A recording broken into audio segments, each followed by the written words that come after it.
Darling star প্রবাসের recently ডা রাজা সাহেব মুভির ট্রেলার রিলিজ করে দেওয়া হয়েছে। তো আমি ট্রেলারটা দেখলাম, আর এই ডা কথা থাকলে না, যত জায়গায় ডা কথা দেখি তত জায়গায় আমার শুধু অনন্ত জলিলের কথা কেন জানি না মনে পড়ে, কারণ উনি যে মুভিগুলো বানাইছিলেন দিন ডা ডে, ওকে।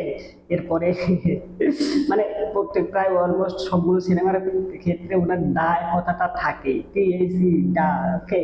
তো এই যে প্রবাসের সিনেমা, সেখানে আমরা দা দেখতে পারতেছি, যার প্রেক্ষাপটে আবার অনন্ত জলিলের কথা মনে পড়লো। আপনারা কিছু একটা মনে করেন না, ওকে, উনি কিন্তু আবার কোনো অংশে কোনো হিরোর থেকে কম না।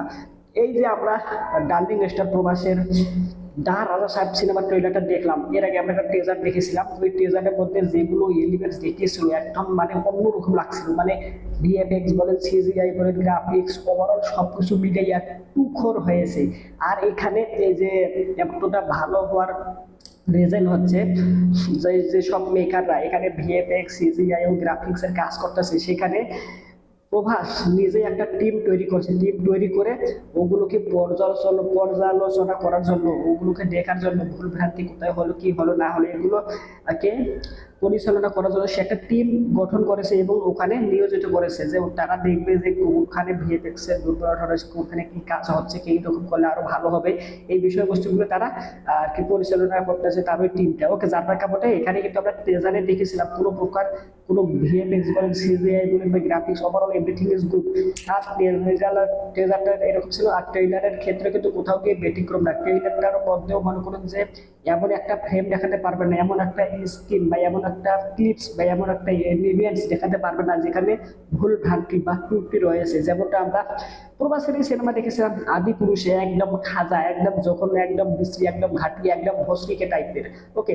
যার প্রেক্ষাপটে সেখান থেকে সে শিক্ষা নিয়েছে যে আমার সিনেমার ক্ষেত্রে আমার যে দর্শক, আমার যে ভক্ত, আমাদের পাবলিক অডিয়েন্স, জনগণ, তারা আমাকে যারা ভালোবাসে, সিনেমা দেখতে আসে, তারা যদি আমার সিনেমা এসে এইসব দেখে, তাহলে তো তারা ডিসঅ্যাপয়েন্ট হবে। যার প্রেক্ষাপটে আদি পুরুষ সিনেমা থেকে শিক্ষা নিয়ে সে এখন তার এই ভিএফএক্স বলেন, সিজিআই বলেন বা গ্রাফিক্স বলেন, টিম নির্মাণ করেছে, তারা এই জিনিসগুলো পর্যালোচনা করে। যার প্রেক্ষাপটে আমরা কিন্তু ভালো একটা প্রোডাক্ট পেয়েছি। এই ট্রেলার বলেন বা ট্রেলার বলেন, দুইটাতে ক্ষেত্রে আমরা ভালো প্রোডাক্টটা পেয়েছি, ওকে।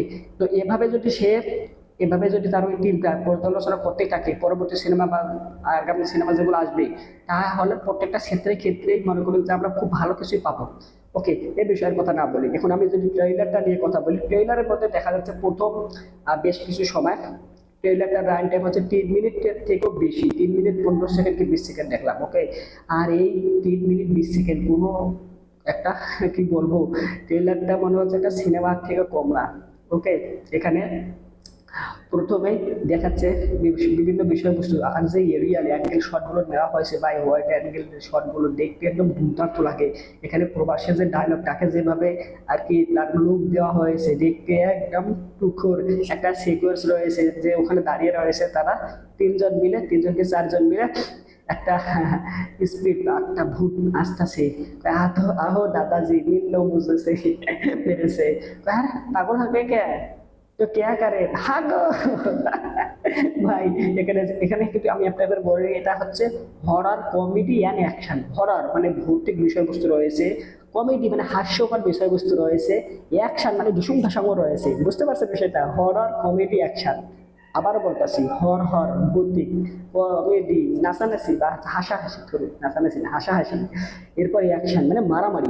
হরর কমেডি অ্যাকশন এই সিনেমাটার মধ্যে আমরা দেখতে পাবো তিনটে ক্যাটাগরি, তিনটা জনরা এক সিনেমার মধ্যে রাখা হবে। তাহলে একবার চিন্তা করে দেখেন, যখন হরর থাকবে তখন তো হরর করে দেবে, আর কমেডি থাকলে করকর করে দেবে, আর অ্যাকশন থাকলে একদম মারামারিতে একদম ভরপুর করে দেবে, ওকে।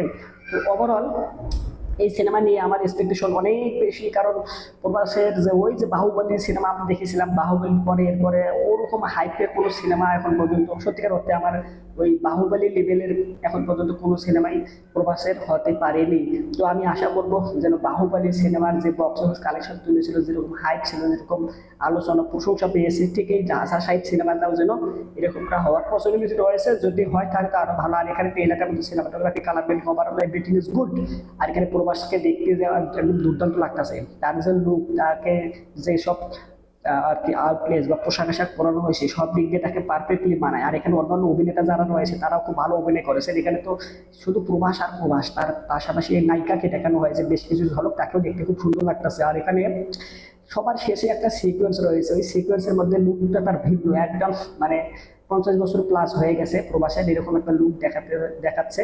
তো ওখানে দেখাতে সে হেঁটে এসে, উল্টা হেঁটে এসে এক জায়গায় বসতেছে, ওদেরকে উল্টাই দিল যারা দেখতেছে, মানে দেখতে সিকুয়েন্সটা একদম অন্যরকম লাগে। ওকে, তবে এখানে না ওই যে তিনটা মাইকা যে রয়েছে, মহিলা যে রয়েছে বা মেয়ে রয়েছে, তাদেরকে আবার নিচেই রাখে, তাদেরকে উল্টাই দিলে খুব ভালো হতো বলে আমি মনে করি।